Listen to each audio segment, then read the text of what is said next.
sir. Maraming salamat. Thank you, sir. Ingat po kayo. At enjoy, sir. Sige. Ang napaka-fresh ng unit. Hindi ko rin kasi yung number niya. Oh, sige, sir. Babalik ako dito. May bala ko kung pa-install. Nangal, sir. Pero gusto ko sa likod eh. Front end ba? Kahit saan naman pwede magpa-install yun. Pero pwede naman pag ano.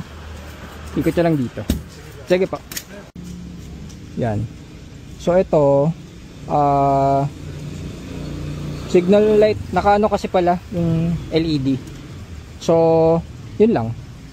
Circuit, ibig sabihin sa wiring. Pero nakita nyo naman, di ba, lahat working yan.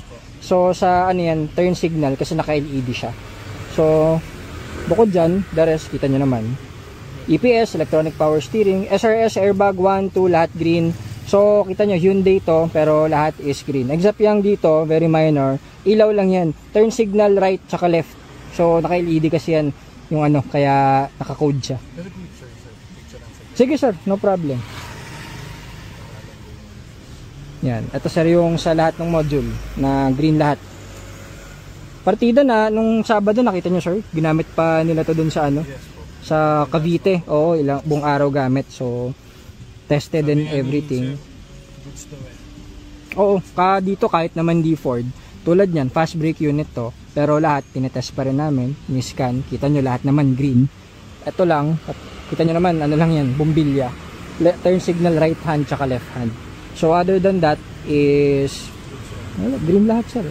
So gusto test drive nyo ulit ngayon para na-test nyo naman nung dati, di ba? So tulad nyan, kahit on the spot scanning, wala kang kahit anong issue. So yun sir, okay na. Congrats sir sa napakaganda mong unit. Thank you so much po. Teka, baka maiwan yung scanner namin. Ayan. Medyo mas mabagal lang ng konti yung scanning pag Hyundai compared sa mga Ford units. Kasi ang mga Ford natin lahat ay Microsoft. Okay.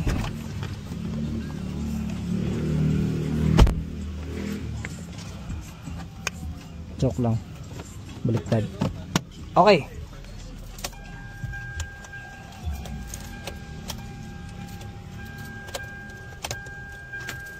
Okay na. Sir, dito po yung susi. Sir, pa-picture lang ako. Sige sir.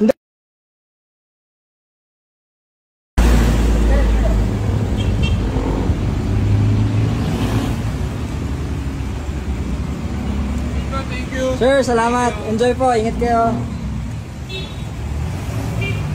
2012, Nalan, Rasul. Thank you po.